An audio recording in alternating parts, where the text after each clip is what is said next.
Bienvenidos a esta isla donde el periodismo no está cercado, donde no se deforma la realidad por militantes de un lado y del otro. Por suerte acá en Bravo algo primitivo está surgiendo, una especie de grito o un ladrido. Pero cuidado, perro que ladra también puede morder. En la calle, donde las jaurías ya se están encontrando, o adentro, o sea, digamos, desde el canil. La Corte empieza a revisar la situación de CFK. Milei versus los Macri.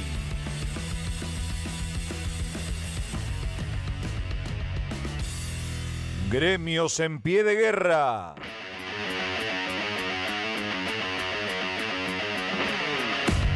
Netanyahu versus Macron por el Estado palestino. Buenas tardes, un nuevo programa de Desde el Canil. Es Jueves Santo, llueve. Estamos aquí en vivo en Bravo TV. ¿Dónde vas a estar mejor que con nosotros y con la mejor información? Tenemos mucha y de calidad para compartir con vos. Y empezamos con Luciana Bertoia. La Corte Lucha comenzó a revisar la situación de CFK. ¿Qué se puede esperar al respecto en los próximos días? Bueno, la Corte lo que hizo fue pedirle al Procurador General interino, Eduardo Casal, que emita su opinión en la causa Vialidad. Recordemos que Cristina está condenada a 6 años de prisión en un expediente que dice que se direccionó la obra pública de la provincia de Santa Cruz en favor de Lázaro Báez. Sí. Y la Fiscalía está pidiendo que se duplique la pena. Epa. Es decir, que Cristina tenga una condena a 12 años de prisión y que también se diga que hubo una asociación ilícita. Eso es lo que planteó el fiscal Mario Villar, que es el fiscal ante la Cámara de Casación. Por otro lado están los recursos de Cristina, que Claro. Cristina dice: a mí me tienen que absolver, porque me juzgaron jueces macristas, había fiscales macristas. Sí. Bueno, los cuestionamientos al fallo los hizo el abogado de Cristina, Carlos Geraldi, que decía lo siguiente. Con la fundamentación de la sentencia. Aquí no se discute sobre el valor que pueda tener un testimonio o de qué manera debe interpretarse uno u otro documento. El problema que tiene la sentencia es que carece de fundamento jurídico. Esto es lo grave. Y se han violentado en este caso reglas lógicas que llevan a conclusiones absolutamente absurdas. Por ejemplo, que lo que se sostiene para fundar determinadas absoluciones que son correctas, se invierten en el caso de la expresidenta y se la hace responsable en base a un criterio que ni el mismo tribunal considera válido. Esto es lo que la Corte tiene que analizar. Bueno, esto es lo que decía Carlos Geraldi hace unos días nada más cuando presentaron el recurso de queja en la Corte, porque Casación le dijo no, ya está, acá se terminó. Entonces Cristina fue en queja. ¿Qué es lo que dice, entre otras cosas? Bueno, me están condenando por 51 obras públicas, pero no se peritaron 51 obras públicas. ¿Y cuántas se peritaron? 5. 5 nada más de 51. Un 10%. Nada.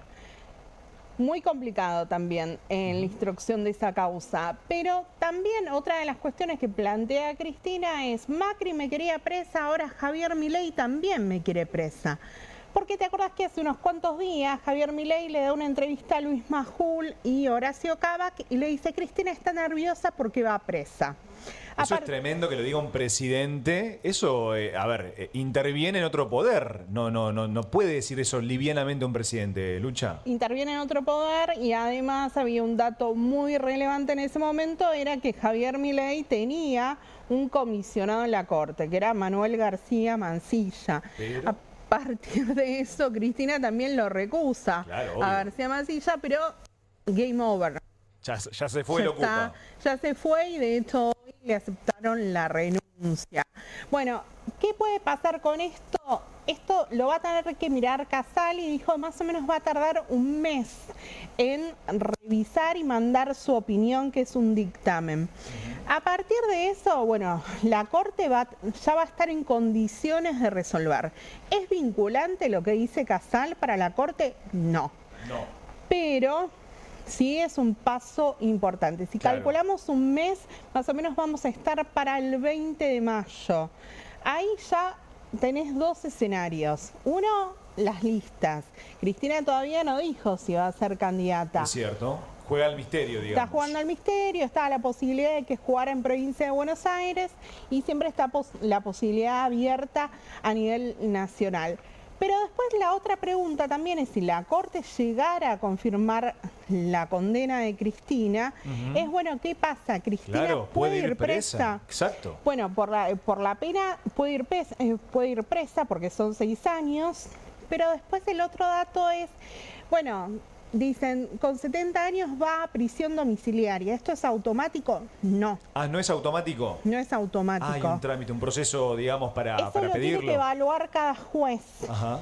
Y de esto te traigo un dato. Hay 5 mujeres presas en cárceles federales mayores de 70 años. Epa, ¿y por qué esos casos, Luciana? Hay algunos casos de trata, hay algunos casos también por drogas.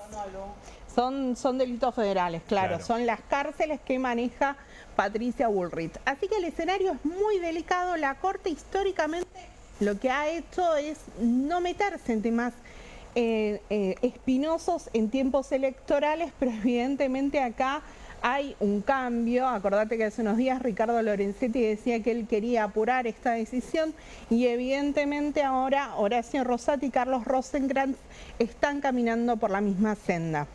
Ahora, hay que ver si... ¿Te acuerdas que hace poquito vimos un video de Burlando defendiendo a CFK? ¿Hace cuánto, Lucha? Fue hace 3, 4 años en el programa de Fantino. Hay que ver si tiene la misma opinión ahora, porque no se lo consultó al ministro de Justicia. Claro, Cunio Libarona había defendido a Cristina y también acordate que en esta causa el ex procurador del Tesoro, Rodolfo Barra, hizo un dictamen diciendo que Cristina no tenía nada que ver con la administración de la obra pública y con que la obra pública se direccionara hacia Santa Cruz, incluso diciendo, bueno, quien se ocupa de administrar el presupuesto es el jefe de gabinete, no la presidenta. Bueno, se vienen tiempos definitorios, básicamente, para saber primero si Cristina va a ir o no presa y después, obviamente, saber si se va a candidatear y si juega con estos tiempos de la definición del procurador y de la Corte con respecto a su situación judicial. Julián D'Imperio, esto quedó de la visita de Francos de ayer, que fue como lo polémico, lo picante y lo que también trasluce y deja ver un Congreso que la verdad es bastante patético, Julián, en este 2025. Sí, la verdad que sí. El comienzo de este año de las sesiones ordinarias viene teniendo de protagonistas quizás a una conducta un poco alterada o violenta de muchos de los diputados de todas las líneas, ¿no? Del arco opositor o mismo del oficialismo.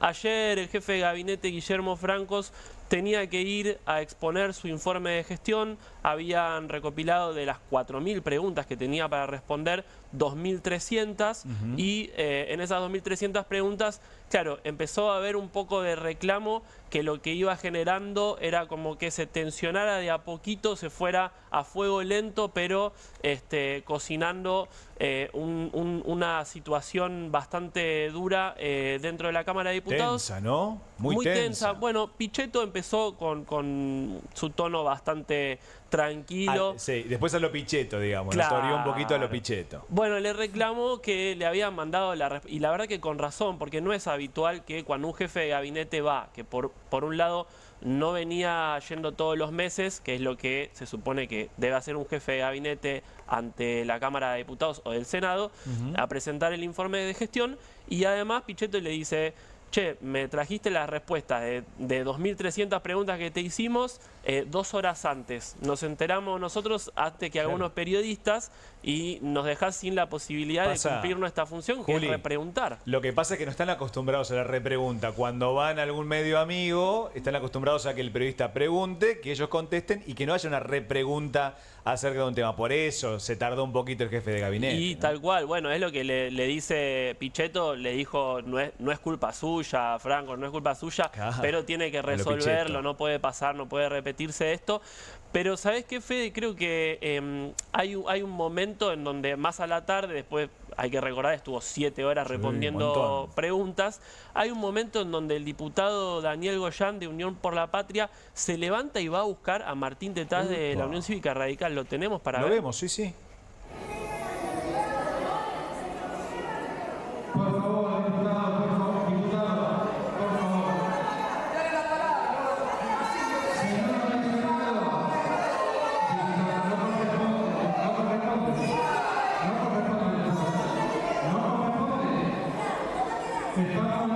intermedio, por favor.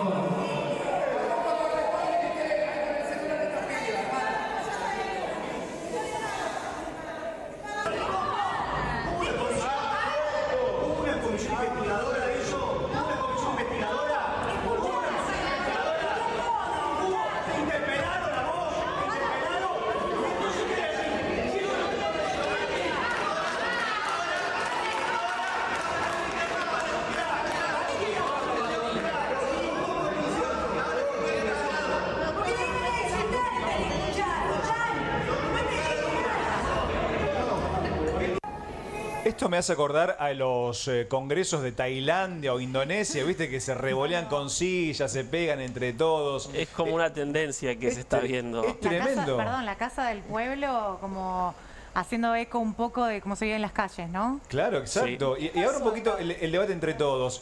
¿Nos tenemos que acostumbrar a esto? Porque vemos un congreso muy bajo. ¿Te acordás, un nivel muy bajo? ¿Te acordás cuando se filtraron estos audios de Martín Menem como incentivando a su propia tropa? Quiero pelea, quiero gritos. Me parece que ese es el estilo en el que un poco quieren que se dé, por lo menos este año legislativo en el Congreso. Por Dios. Hace un par de semanas lo teníamos a Oscar Sago casi que a las piñas con Lisandro Almirón, el libertario.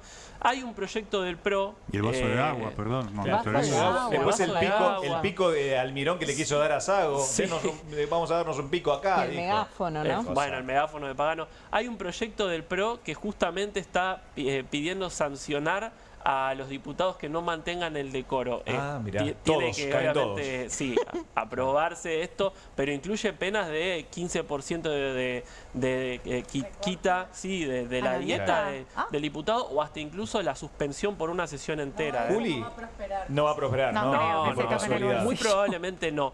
Pero les traduzco un poco lo que estaba pasando ahí, porque Goyán se levanta y lo va a buscar a De Loredo de la Unión Cívica Radical, porque De Loredo empezó a criticar la conformación de la comisión investigadora por el caso Libra. Que fue un papelón, vamos a decirlo, paréntesis, ¿no? Fue un papelón. Bueno, él estaba del lado de los que no quería que se creara esta investigación, obviamente mucho más cercano al oficialismo, y en un momento empezó a citar causas de corrupción bajo la era del gobierno de Cristina Kirchner, y dice, no hubo comisión investigadora, por ejemplo, en el caso del plan Cunita. Y ahí Goyán se levantó porque, claro, por esa causa terminó absuelto él y todos los involucrados. Entonces Germán Martínez le decía, Germán Martínez es el jefe de bloque de Unión por la Patria y Rodrigo de Loredo es el jefe de bloque de la Unión Cívica Radical. Germán Martínez le decía, eso no se hace, Rodrigo, está jugando sucio. Goyán directamente lo fue a buscar. Te espero la salida, dijo, ¿no? Claro, no lo hizo tipo Caputo con Manes, no le dio golpecitos en el pecho y nada por el estilo. No, le dijo en palabras. Lo frenaron antes de que terminara en una situación peor. Ahora, también el propio Germán Martínez protagonizó un cruce bastante fuerte también con el presidente de la Cámara de Diputados, con Martín Menem. Ese tape también lo podemos ver. Dale, lo vemos. Palabra el diputado. No, diputada. Son irrespetuosos del reglamento. Y le voy a decir, diputado Martínez, con todo respeto, hay un reglamento que dice 1 hora de exposición y 240 minutos de preguntas distribuidas normalmente y acordado con todos los bloques. Entonces, seamos respetuosos del reglamento. No es nada contra nadie. Se lo he dicho lo mismo a todos los diputados que han venido hoy. Así que no me discuta porque estamos hablando del reglamento siempre. Gracias, diputada. Diputado Martínez, por favor. Bueno, presidente, ponga el mismo ahínco en decirle al jefe de gabinete que venga todos los meses alternativamente a la Cámara de Diputados y a la Cámara de Senadores. Porque ese es el problema que tiene. Ese es el problema que tiene. El problema que usted tiene es que el jefe de gabinete no viene todos los meses. Entonces afloje con el reglamento y agarre la Constitución Nacional. Porque parece que no la leyó. Pídaselo a su padre. Tremendo. No, y Durísimo. paréntesis, Juli, ¿cuántas butacas vacías? Estaría bueno que sancionen a los que no van, digamos, ¿no? Porque ganan un montón de plata y sin embargo las leyes siguen durmiendo en varios cajones, ¿no? Sabes que se especuló mucho con que la sesión se cayera, hasta último momento no estaba garantizado el quórum. Finalmente creo que ya estaba el jefe de gabinete ahí, se había discutido mucho internamente en Casa Rosada si tenía o no que ir, porque la semana que viene tiene que volver a ir Guillermo Francos a hablar exclusivamente por Libra. Eligió no responder ninguna pregunta de la criptoestafa y digamos que se dedicó a defender de una manera muy fuerte el modelo económico del gobierno. Obviamente habló de la baja de la inflación, incluso llegó a mencionar que los salarios superaron a la inflación y también por otro lado pidió un paquete de leyes de seguridad a los legisladores. Así que bueno, digamos que Francos la semana que viene, por una jugada que le salió mal al oficialismo, va a tener que volver a ir. Pero bueno, no fue el único cruce que se registró. No, te quería agregar esto de que en realidad hubo un planteo, ¿sí?, de legisladores del PRO que dijeron, a ver, viene Semana Santa, ya que tenemos que indagar al presidente, al jefe de gabinete, bueno, pasémoslo para la semana que viene. El gobierno dijo de ninguna manera porque nosotros en realidad son ellos los que nos quieren preguntar a nosotros. Nosotros no tenemos por qué suspender esto. Si ellos están tan interesados en saber sobre la gestión del gobierno, que vayan. Que vayan y así y que fue pregunten. Como finalmente, porque para la exposición se necesita el quórum, 129 diputados. Exactamente, ya que la tengo, Natalia Bacareza, le quiero preguntar sobre los gremios que se han despertado. Hay que ver si por la reforma laboral que pretende el gobierno o la reforma sindical, pero algunos gremios están realmente en pie de guerra contra el gobierno. Así es, enfurecidos podríamos decir, cortado el diálogo totalmente con la Casa Rosada. El único que tal vez mantenía un contacto con los dirigentes gremiales era el jefe de gabinete, Guillermo Francos, que en este momento ni siquiera está pensando en levantar el teléfono y llamarlos. Nada, ni un WhatsApp, nada. Nada, ni siquiera, porque ya el gobierno les advirtió cuando fue, ¿se acuerdan?, la marcha y el paro de la CGT apoyando a los jubilados y después el paro del jueves pasado, ¿no? Bueno, ahí el gobierno les tiró por la cabeza que iba a haber modificaciones en la reforma laboral, que incluso ayer Francos lo adelantó en el Congreso de la Nación cuando fue a dar el informe a diputados. Sí. Bueno, obviamente pasaron cosas, ¿no? Como se ha dicho en este país. ¿Y qué pasó? Acuerdo con el Fondo Monetario Internacional, apertura del cepo, traslado a los alimentos. Principalmente. ¿Y qué pasa con las paritarias, no? Cuando ya ahora en este mes se están reabriendo algunas paritarias. Incluso ayer, por ejemplo, cerraron los bancarios. La UOM está en pie de guerra porque tiene más de 20.000 despidos en los últimos meses. Las paritarias están totalmente congeladas. Claro, pisadas, Lo último que se cerró era un 1% mensual, lo cual quedó muy lejos de la inflación. Sí. Y además de conocerse el número de 3,7% en el IPC del mes de marzo, obviamente la CGT se reunió y dijo, bueno, a ver, vamos todos a la batalla, vamos a estar obviamente haciendo una manifestación. ¿Todos, Nati, van a estar en pie de guerra y van a ir el 30 de abril a la marcha? El 30 de abril van a ir a la marcha. También se sumaron las organizaciones sociales, seguramente se sumen también los partidos políticos, ¿no? Algunos más de importantes izquierda. van a estar, digamos. Incluso están esperando que vayan gobernadores, sobre todo también. el de la provincia de Buenos Aires que se sume. Sí. Pero en las últimas horas habló uno de los representantes de la CGT. Si tenemos el audio lo podemos escuchar. Lo escuchamos. Contando un poco lo que va a ser este plan de lucha. Porque tampoco uno se puede quedar con los brazos cruzados, que el gobierno haga lo que quiera. Y vuelvo a repetir, donde tendríamos que estar discutiendo otras políticas que sean, qué sé yo, cuantitativas y cualitativas, estamos discutiendo si vamos a la esclavitud moderna o no, porque Qué contexto, ¿no? Porque claro, yo me pregunto, Nati, ¿tiene margen el gobierno para seguir pisando los salarios? Porque no va a homologar ningún acuerdo, como bien dijiste, que sobrepase la inflación. El tema es que la inflación está creciendo hoy en la Argentina. Bueno, por ejemplo, algo que venimos llevando ya hace un tiempo, ¿no? El tema del conflicto de los colectivos. La semana que viene vence la conciliación obligatoria. O sea que ahí el gobierno va a tener que sentarse a la mesa a debatir o por lo menos a plantear una solución si no quiere que haya un paro de transporte. Claro. O sea, esa es una de las cuestiones. Ya ATE, que es el gremio de los estatales, convocó también para una protesta el próximo 23, o sea, toda la semana que viene, ¿sí?, con también manifestaciones y protestas en los organismos públicos. Claro. También reclamando la apertura de las paritarias. Recordemos que UPCN también cerró a la baja. Una miseria. 1,5 y 1,2, ¿no? 1,5. Está pidiendo reabrir, de hecho. Claro, exacto. Una UPCN que siempre arregla, vamos a decir la verdad. ATE es el más combativo y UPCN, ante la primera propuesta, no importa si va en detrimento de los trabajadores, siempre arregla. Te quería preguntar, Nati, ¿es viable que el gobierno se encuentre con la CGT en los próximos días? Que haya un mensaje de Franco a Daer, por ejemplo, hola perdido, ¿cómo estás? No. Si querés nos juntamos. No hay un... Primero que no hay un interlocutor, se vienen estas manifestaciones, estas protestas que ya te digo, va a ser el 30 de abril y después tenés el acto del 1 de mayo. Claro. Sí, el 30 de abril van a estar movilizando desde la 9 de julio hasta el Monumento a los Trabajadores. Sí, eso es en el Bajo, en la ciudad de Buenos Aires, sobre Paseo Colón. Y después, el 1 de mayo, seguramente va a haber un acto encabezado por los principales dirigentes de la CGT. Ahí y en las Sopardo, principales, ¿no? Los principales frentes gremiales de todo el país. Bueno, se vienen tiempos convulsionados entre la CGT y el gobierno. Bueno, Franco Lidner, vamos a hablar de alguien que es un cholulo con los medios internacionales y es nada más y nada menos que Canosa. No, Canosa no. Es el presidente Javier Milei.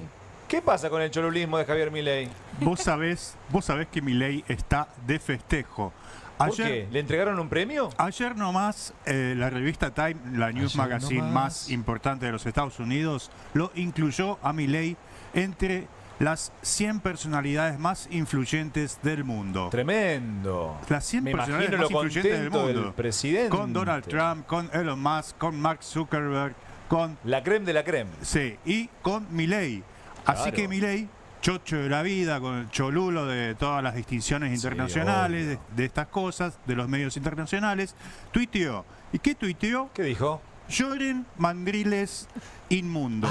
No esperaba menos. Lloren mandriles inmundos. Y le puso de título lo que le pone siempre de título en estas ocasiones, que es fenómeno barrial. ¿Por qué fenómeno barrial? ¿Por qué? Es una ironía para los que decían en su época que Milei era un fenómeno porteño, que podía ganar una elección acá en Ciudad de Buenos Aires. Muchos lo decían. López Murphy, que es el autor de la frase, de la desafortunada frase, que la tiene grabadísima en la cabeza, Milei no se la olvida cada premio que recibe, dice fenómeno barrial. Nadie entiende por qué. Bueno, te cuento por qué. Porque López Murphy lo acusó de ser un fenómeno barrial hace un par de años. Entonces Milei no se la deja pasar ni una sola vez. Es un cholulo de los medios internacionales. Fíjate que fue tapa de la revista Time en mayo del 2024. Y también tuiteó lo mismo, fenómeno barrial. No importaba lo que decía la nota. La nota era muy, muy crítica. A él solo le importaba hacer la tapa de Time. Sí, no le importa. No importa el contenido, le importa ser la tapa. Mira, la nota, esa es la tapa. La nota decía, entre otras cosas, que se le estaba acabando el tiempo. Tranquilo, ¿no? Sí, que el ajuste que él había prometido para la casta en realidad estaba recayendo sobre la población y no sobre la casta. Hablaba de la hermana de Milei, Karina, y decía que era una ex tarotista que un tiempo atrás todavía vendía tortas por Instagram, cosas así de suavecitas, decía la nota, pero a Milei solo le importaba. Y la etapa es importante para el presidente. Ahora, Franco, perdón, fenómeno barrial, pero habla de la ciudad de Buenos Aires. Hoy las encuestas que manejan por el candidato Manuel Adorni lo ubican tercero, Pero las encuestas ni siquiera que tiene... fenómeno barrial, digamos. Claro. porque no sé fenómeno, por qué. Sí, porteño. Comunal, claro. Muy bueno. Yo pensaba también, a ver qué pensaba Franco respecto a la noción de fenómeno barrial, pero a nivel conceptual, ¿no? Porque es una manera también de tocarse con su electorado. Él, de hecho, encara, ¿no?, todo lo que fue el movimiento libertario que él mismo propulsa, ¿no?, de una furia social. Y quizás lo hace también para linkearlo desde ese lugar. O sea, en un momento en el que necesita respaldo, porque, como decía Juli, las encuestas quizás no mide tan bien, es una manera de agarrarse de vuelta digamos, de los que le dieron ese lugar en la política. Yo no le daría tan tantas rápido. vueltas. Yo creo que es despecho puro. Despecho puro contra López Murphy, que dice, ¿sabes qué? Yo era fenómeno barrial, toma. Y hacerle recordar en cada premio, mirá lo que llegué, digamos, ¿no? Mira, un tipo que celebra premios como el embajador de la luz, es o hermoso el león premio. de la Yo lo quiero libertad, ganar ese, el león de la libertad. Celebra ese tipo de premios, que se autopostula para ganar el Nobel. Es tremendo. Que se paga una cena en Mar-a-Lago también para recibir un tipo que se autodefine como el máximo exponente de la libertad a nivel mundial. Y tenemos videitos. Tenemos un video de eso, claro. de Johnny Viale, en uno que no aparece en Santi Caputo. Ojo, no lo interrumpe. En este no aparece. Ay, por Dios, vamos a verlo. Todos esperando. El presidente cree que juega la Champions, la Liga de Campeones. El ego lo tiene alto. Claro, lo tiene muy alto. Tranquilo, él es un águila que vuela alta y magnífica, y lo demás son cucarachas liliputienses, pigmeos, ratas, de todo hay. De todo. Él es un águila que vuela alto, es un tipo que hace terremotos a donde va. Fíjate además cómo se transforma cuando le da una nota a un medio, a un periodista extranjero. Tenemos otro video para verlo. Lo vemos. You like being the skunk at the garden party?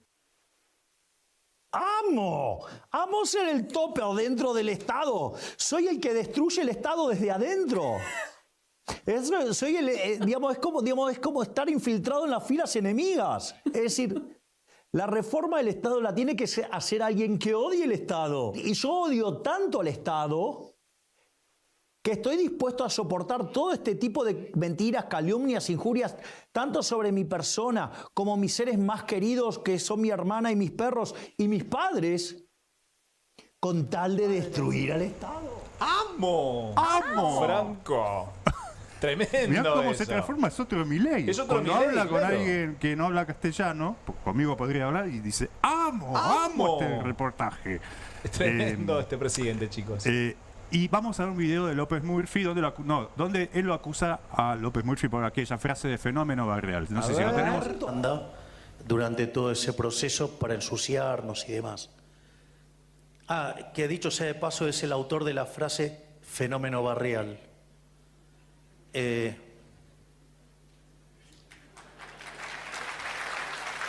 Ese sí que la vio.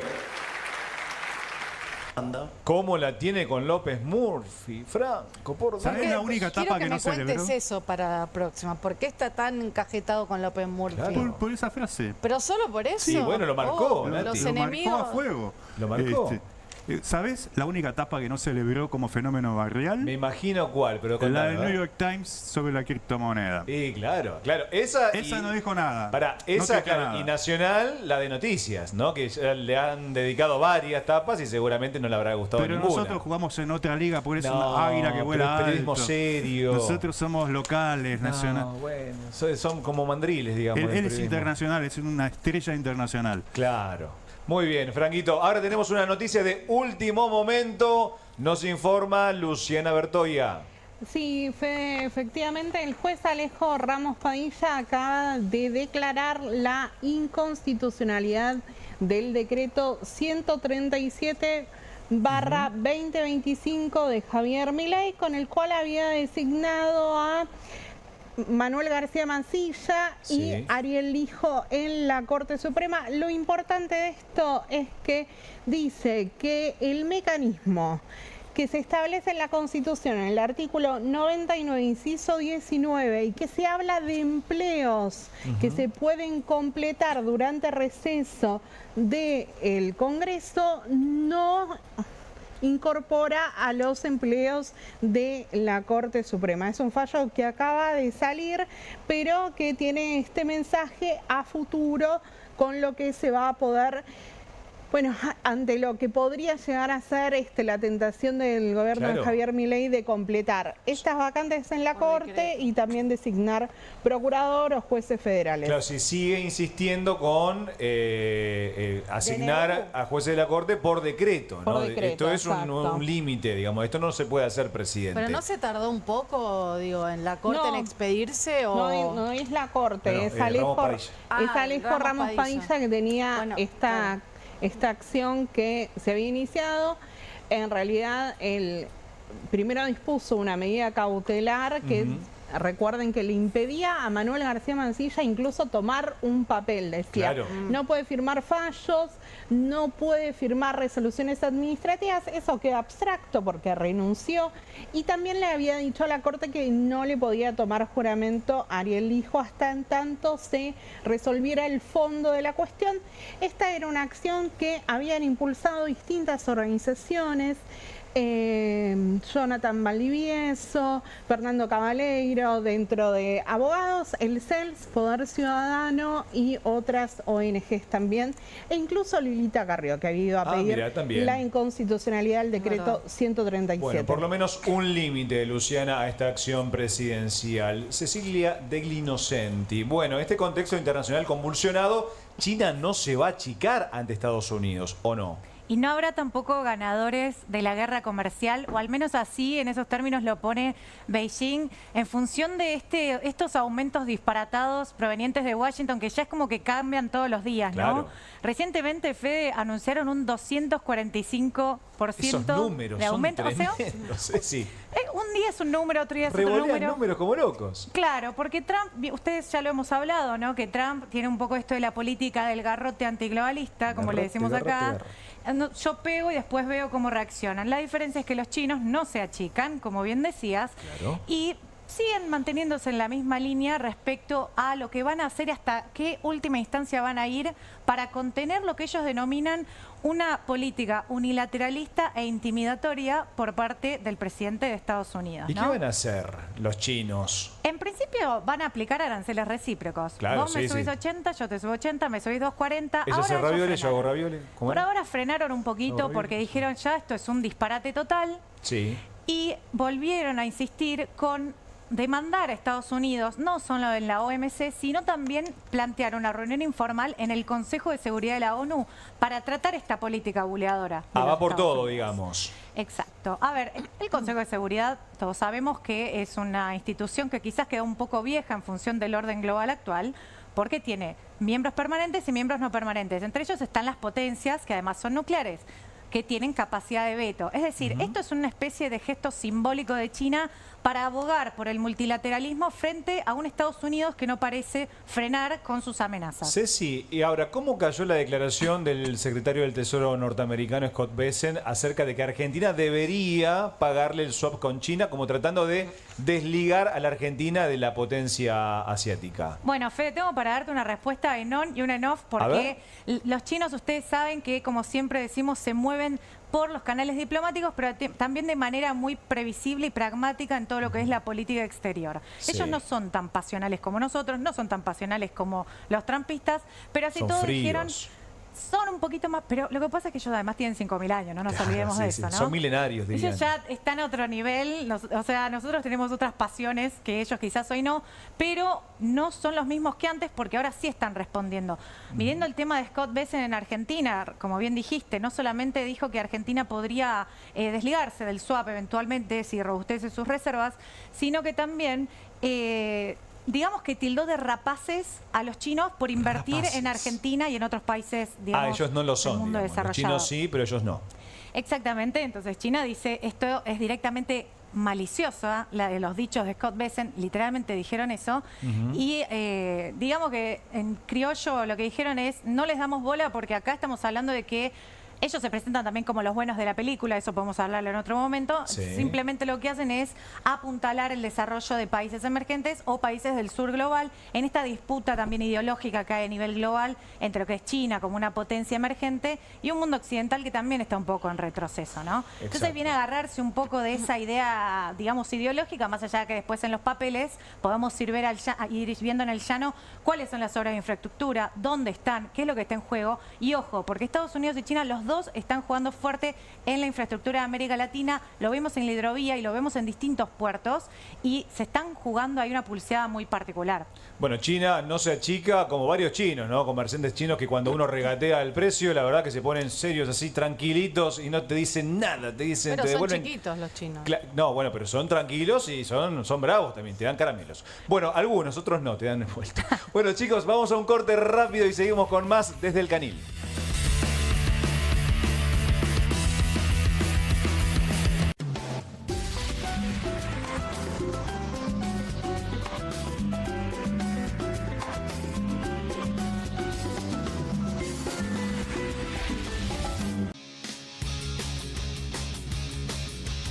Soy Casta, con la conducción de Carmela Bárbaro.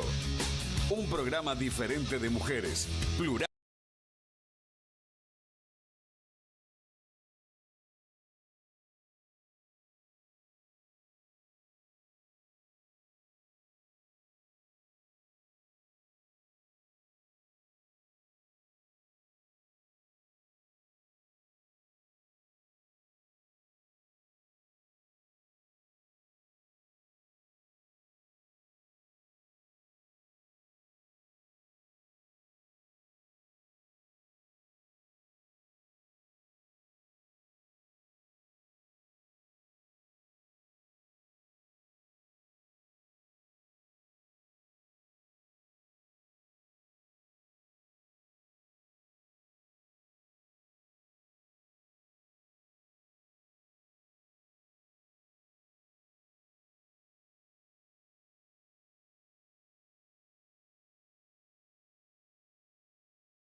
Segundo bloque de Desde el Canil. Empezamos con un bloque con más información. En este caso, Lucena Bertoia se va a tomar indagatoria a un juez de la dictadura. Esto es muy importante. Sí, es muy importante porque es bastante inédito, ¿no? El juez Daniel Rafecas resolvió citar indagatoria a Guillermo Rivarola, que es un juez que actuó durante la dictadura. ¿Por qué lo está llamando indagatoria a Rafecas?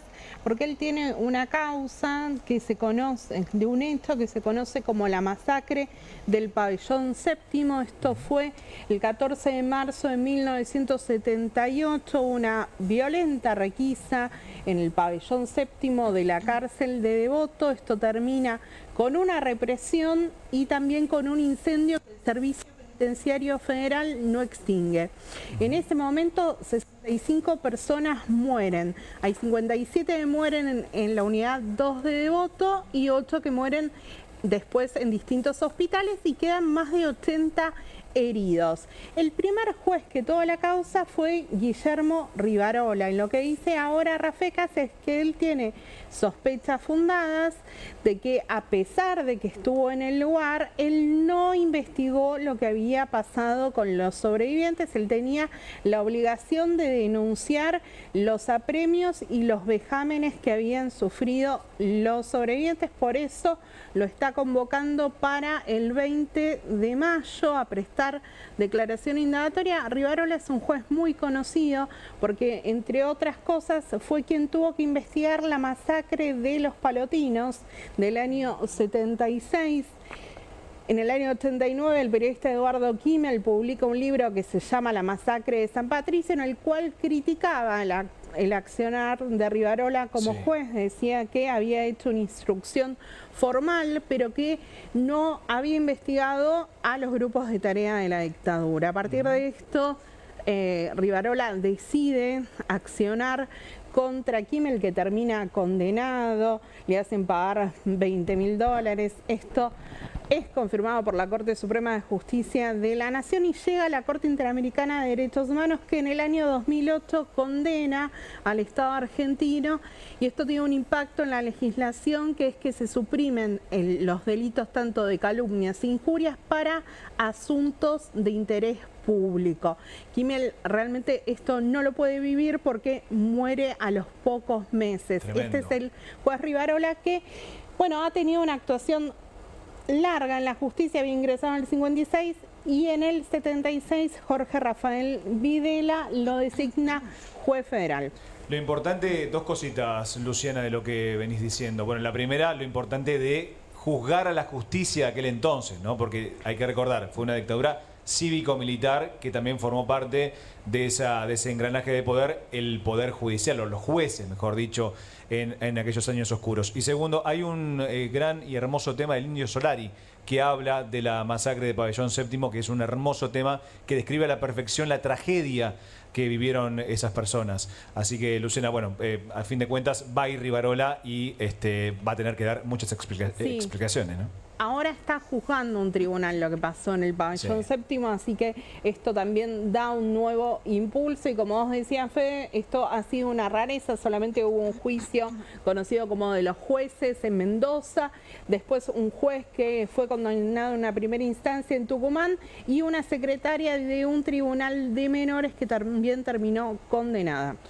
Bueno, veremos qué pasa con el juez Rivarola. Julián de Imperio, bueno, usted la sigue con francos. Me parece que está obsesionado como Franco con el triángulo de hierro del presidente. Bueno, no respondió nada de Libra, pero va a responder la semana que viene, ¿o no? Exacto. Bueno, la oposición y el oficialismo creo que también están obsesionados con el escándalo de la criptoestafa. De alguna manera, lo que dijo ayer antes de empezar a exponer su informe de gestión el jefe de gabinete ante los diputados es: las 100 preguntas que me mandaron sobre el tema Libra las voy a responder la semana que viene. Ahora, ¿por qué termina yendo Francos 2 veces en menos de una semana al Congreso? Bueno, en realidad es una jugada que le salió mal al oficialismo.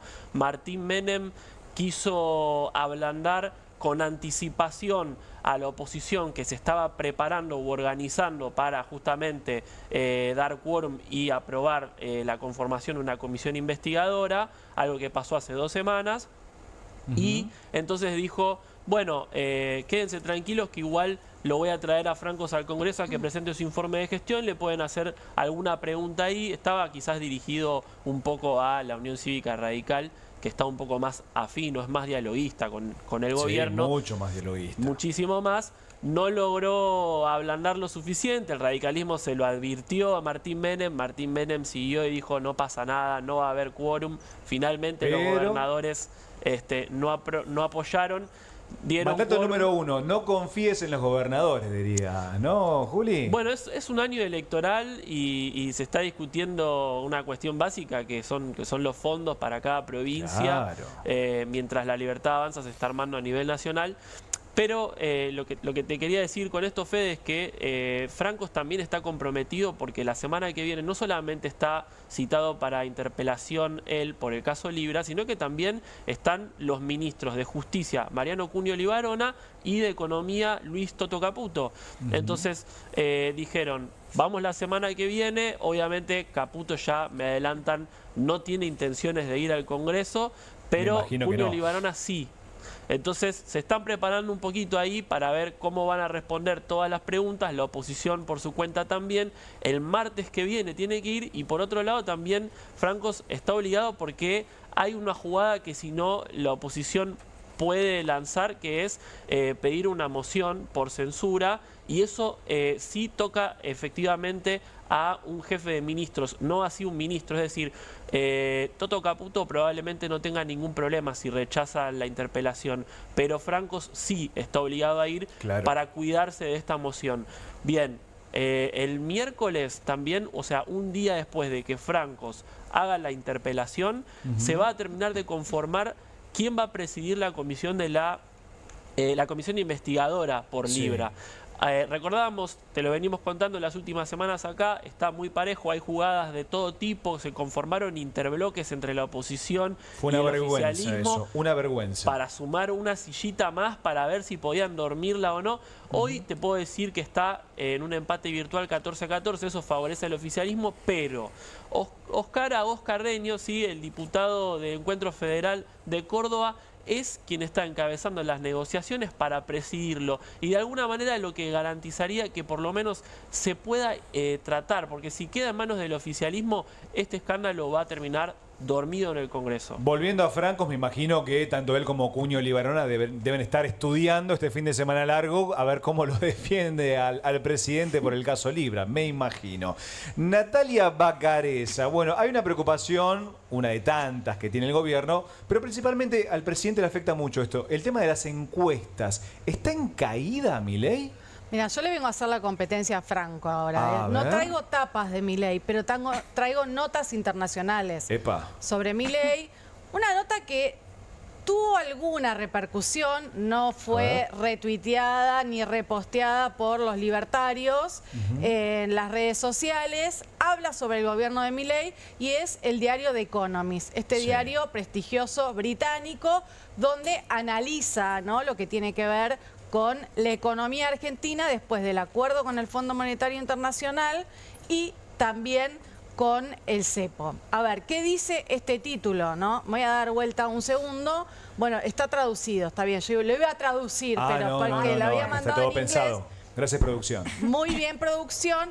Habla obviamente de esta jugada audaz del gobierno que es abrir el cepo y obviamente cerrar un acuerdo con el Fondo Monetario Internacional.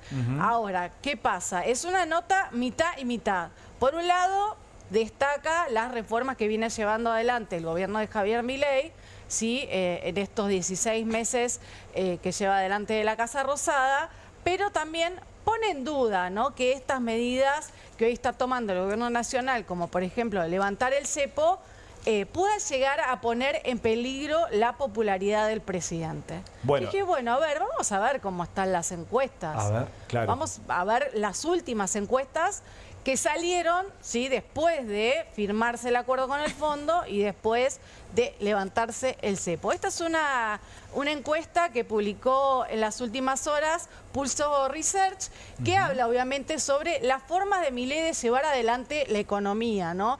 Y qué es lo que dice la mayoría de los encuestados. Se siente identificado con que los problemas económicos, ¿sí?, que ellos creen que está buscando solucionar el gobierno, no lo está llevando de la mejor manera posible. Epa, fuerte eso. O sea, no coincide con el rumbo económico del gobierno, se podría decir. Exactamente. Después dice que hay otro porcentaje que dice que las formas de Milei no parecen un problema siempre y cuando el problema económico se resuelva. Ahora, Nati, aparece de a poquito el tema las formas del presidente, porque antes la gente, digo, en las encuestas se reflejaba que la mayor parte de la gente adherente a Milei no se detenía en las formas, sino más que nada en la lucha contra la inflación. Ahora aparece el tema formas. Aparecen las formas y esto hace que obviamente el presidente empiece a bajar su popularidad y empiece a bajar su imagen, ¿no? Lo hemos visto hace ya varias semanas que viene en un declive lento, pero declive.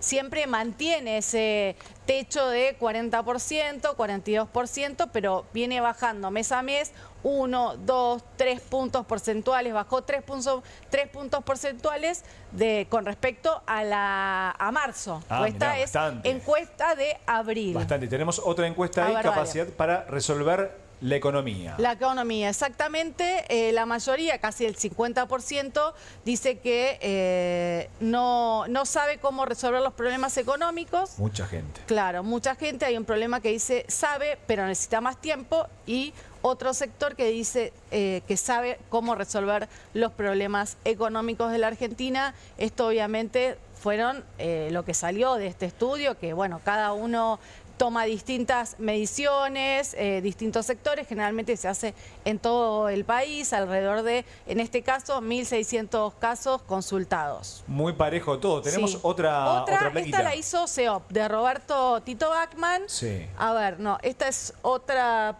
no, está bien, bueno, podemos marcar acá las diferencias, por ejemplo, ¿no? De la imagen positiva de Javier Milei, lo que fue en enero del 2025 y lo que es en abril. Fíjate, acá según el CEOP bajó más de 5 puntos, 5,6%. La imagen positiva también baja en la evolución del gobierno, más de 3 puntos. Las expectativas económicas, 5,6%. Esto es en solo 3 meses. O sea, en el primer trimestre se vino en picada. Cuesta abajo. Y mirá lo que son las expectativas positivas para la baja de la inflación. Bajó esa expectativa un 9,2%. Esto obviamente tiene que ver con los últimos datos de marzo de la suba de 3,7%. En el medio Libra, recordemos el 14 de febrero, en el medio Bahía Blanca, en el medio, bueno, la inflación que no se estancó finalmente, los salarios que pierden contra la inflación, por más que te digan lo contrario, y lo sabemos todos, y además el tema del acuerdo que por momentos parece que les fue a favor, pero por otras en contra. Franco Lindner, bueno, seguimos con el presidente, pero ahora con una batalla que libró el presidente con Mauricio Macri por un catalán. ¿Por qué? ¿Qué pasó, Franco? Por Dios. Mira, recién hablábamos de las formas del presidente y la verdad que Milei en estos días cruzó todos los límites. ¿Por qué? ¿Qué Una hizo? vez más. ¿Qué hizo?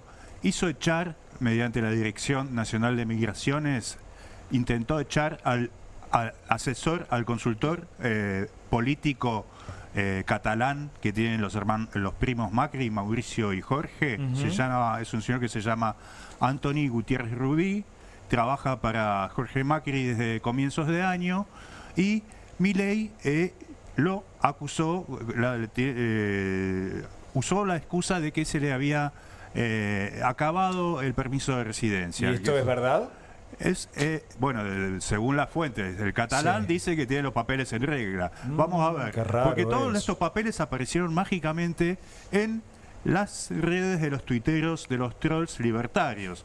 En esos papeles se ve que el catalán decía que venía a trabajar para la Universidad 3 de Febrero, y también decían esos papeles que no tenía actividad fiscal en el país. O sea, no estaba facturando. Si está trabajando para los primos Macri, no se ve que haya plata por ningún lado. Claro. ¿De qué lo acusa Milei al catalán, al pobre catalán? De hacer campaña sucia contra él y ya haberla hecho en la campaña del 2003 presidencial, cuando el catalán 2023, claro, de 2023 trabajaba para Sergio Massa.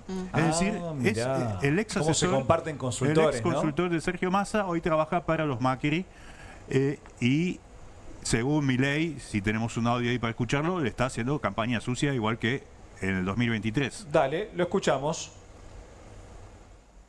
Yo le pregunto a todo el mundo, y usted dice una cosa y Jorge Macri dice otra cosa, y yo supongo que Karina... Sí, bueno, sí, igual que como, digamos, haber contratado a Gutiérrez Rubí. Vamos, porque nos ponemos espesos. Yo no tengo ningún problema, el presidente es usted. No, bueno, está bien, digamos, pero contrataron para campaña negativa el mismo que contrató Massa. ¿Y usted ¿A usted no le parece que eso es un acto de deslealtad? ¿Usted le pareció? No es una traición en la espalda. A mí me parece una traición en la espalda. Ahora, en este contexto, ¿es posible una alianza entre Milei y Macri? Se hablan de traiciones, de campaña sucia. Esto es, sería raro una alianza total con el PRO de parte de la Libertad Avanza. Está muy difícil. Te quiero marcar una cosa. La campaña sucia que dice Milei de 2023 estaba basado en datos de la realidad.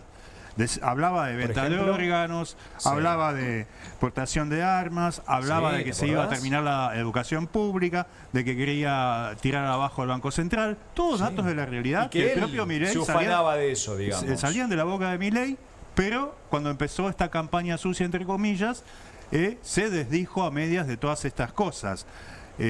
Hoy acusa a los Macri de hacer la misma campaña sucia. Sí, de traidores. Tenemos ahí un video, si lo podemos ver. Dale, perfecto, lo vemos.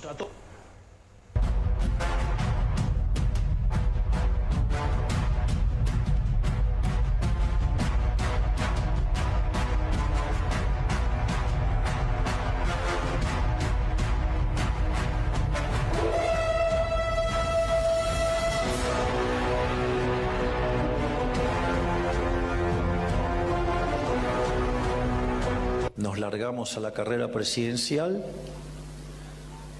y a pesar de tener que sufrir la campaña sucia más violenta de toda la historia,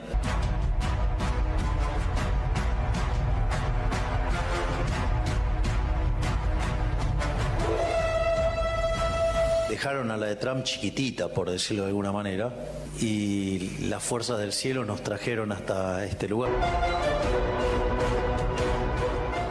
Va con todo Milei contra los Macri. Sí, y tenemos otro videíto que muestra cómo Jorge Macri está usando el subte, como dice Milei, en esta tiene razón, para ensuciarlo, fíjate. ¿Lo tenemos? Dale.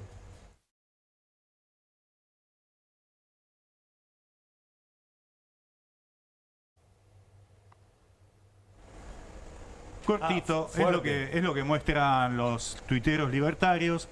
Hay títulos ahí en el subte que no lo favorecen mucho a Milei y que, bueno, hay que ver qué pasa con el catalán. Claro, hay que ver si se queda o no. Él va a recusar, va a ir a la Cancillería, va a ir a la Justicia y va a intentar quedarse acá. Veremos si se queda. Cecilia Declinosenti, bueno, hay conflicto también en Medio Oriente, una pelea geopolítica importante entre Netanyahu y Macron por el Estado palestino. Sí, ¿viste esa famosa frase que dice que si el mundo se enferma, Argentina estornuda? Exacto. Vamos a Medio Oriente y esto pasa, quizás no lo vemos en la diaria, más allá de la gente que le interesa internacionales per se, la sección del diario, porque lo que pasa en Medio Oriente repercute directamente en el precio del crudo y en este caso por eso es importante mencionar algo muy importante que pasó en los últimos días respecto a una pelea entre el primer ministro de Israel, Benjamin Netanyahu, y el presidente francés Emmanuel Macron, porque Francia podría llegar a reconocer al Estado palestino y sumarse a otros países europeos, como por ejemplo España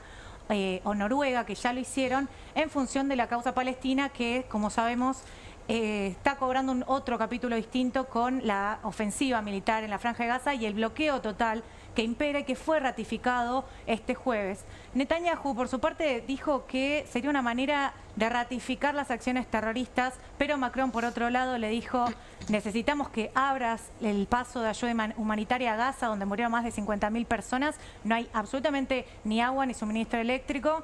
Y bueno, se espera que Macron lo hable con el representante de Arabia Saudita en una cumbre que van a celebrar en conjunto en el marco de la ONU, y esto podría ser importante en términos geopolíticos porque el mapa en Medio Oriente está muy caldeado, Fede, no solamente por lo que está pasando en Gaza, sino también por el programa nuclear iraní, que está todavía ahí negociándose y que la OIEA no descartó que pudiera acceder a armas nucleares, así que hay que prestarle mucha atención a lo que está pasando en Medio Oriente. Lejos de tranquilizarse la cuestión en Medio Oriente, se agrava y cada vez más. Bueno, nos quedamos sin tiempo, chicos. Bueno, vos quedate en la continuidad informativa de Bravo TV, ya empieza Soy Casta, y también te invito a que mañana a las 6 de la tarde sintonices Bravo TV, porque vamos a estar en vivo, como hoy, Viernes Santo, pero vamos a estar en vivo. Y recordá, no somos leones, pero sí periodistas de raza, y vamos a mostrar los colmillos. Muchas gracias. Hasta mañana.